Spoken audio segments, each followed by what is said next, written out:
మేము ఈరోజు ప్రెషర్ కుక్కర్లో చికెన్ బిర్యానీ చేసుకున్నాము. అది ఎలాగంటే ముందుగా చికెన్ను మ్యారినేట్ చేసి పెట్టుకోవాలి. స్టవ్ వెలిగించి కుక్కర్ పెట్టి ఆయిల్ కొంచెం నెయ్యి కూడా వేసి వేడయ్యాక ఉల్లిపాయలు ఫ్రై చేసి పక్కకు తీసుకోవాలి. అదే ఆయిల్లో ఉల్లిపాయలు, పచ్చిమిర్చి, సాజీరా, మసాలా దినుసులు, అల్లం, ముందుగా రెడీ చేసి పెట్టుకున్న చికెన్ వేసి కాసేపు మగ్గనివ్వాలి. తర్వాత ముందుగా నానబెట్టిన బాస్మతి బియ్యం కూడా వేసి నీళ్లు పోసి కొంచెం నెయ్యి, పుదీనా, ఫ్రై చేసుకున్న ఉల్లిపాయలు వేసి విజిల్ పెట్టి ఉడికించాలి.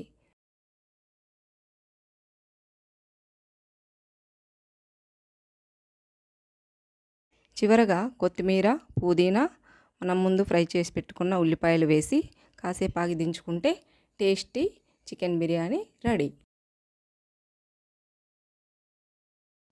ఎగ్ బిర్యానీ ఎలా చేయాలో చెప్తాను.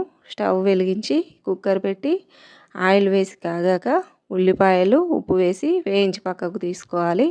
అదే ఆయిల్లో ఉల్లిపాయలు, పచ్చిమిర్చి, మసాలా దినుసులు, టమాటాలు వేసి కాసేపు మగ్గాక అల్లం, కారం, పసుపు, పెరుగు, ధనియాల పొడి, మసాలా, ఉప్పు, కడిగి నానబెట్టిన బాస్మతి బియ్యం వేసి వాటర్ పోసి పుదీనా, కొత్తిమీర, ముందుగా వేయించిన ఉల్లిపాయలు వేసి విజిల్ పెట్టాలి. మరో కడాయిలో ఆయిల్ వేసి ఉడికించిన ఎగ్స్, ఉప్పు, పసుపు, ధనియాల పొడి, కారం వేసి ఫ్రై చేసుకోవాలి. ఇప్పుడు విజిల్ తీసి 90% ఉడికిన బిర్యానీలో ఫ్రై చేసుకున్న ఎగ్స్ వేసి పుదీనా, ఫ్రై చేసిన ఉల్లిపాయలు, నెయ్యి వేసి మూత పెట్టి కాసేపు ఉడికించాలి. అంతే, ఎగ్ బిర్యానీ రెడీ. దీన్ని రైతాతో కానీ ఏదైనా సూప్తో కానీ తింటే చాలా టేస్టీగా ఉంటుంది.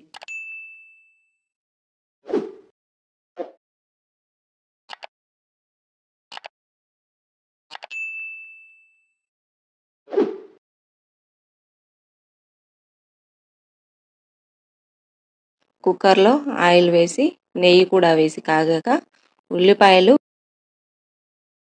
ఉప్పు వేసి వేంపి పక్కకు తీసుకోవాలి. అదే ఆయిల్లో ఉల్లిపాయలు, మసాలా దినుసులు,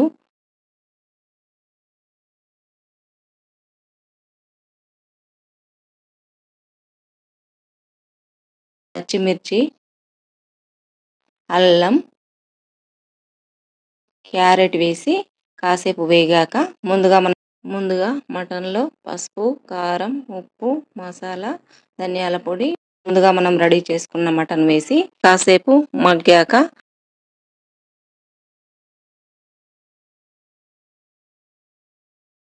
తర్వాత నీళ్లు పోసి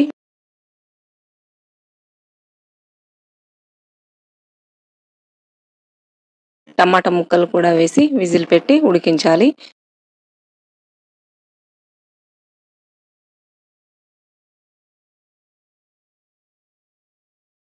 తర్వాత దాంట్లో నానబెట్టిన బాస్మతి బియ్యం వేసి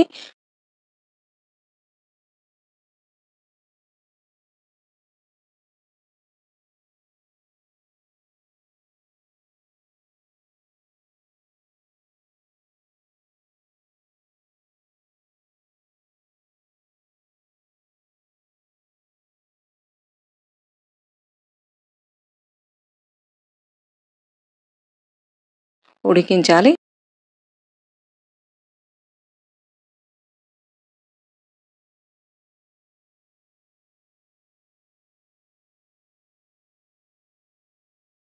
వరకు కొత్తిమీర,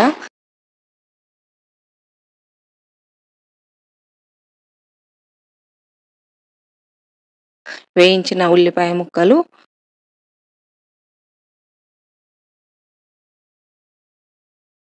కొంచెం నిమ్మరసం కూడా వేసి మూత పెట్టి కాసేపు ఆగి దించితే కమ్మని spicy and tasty mutton biryani ready.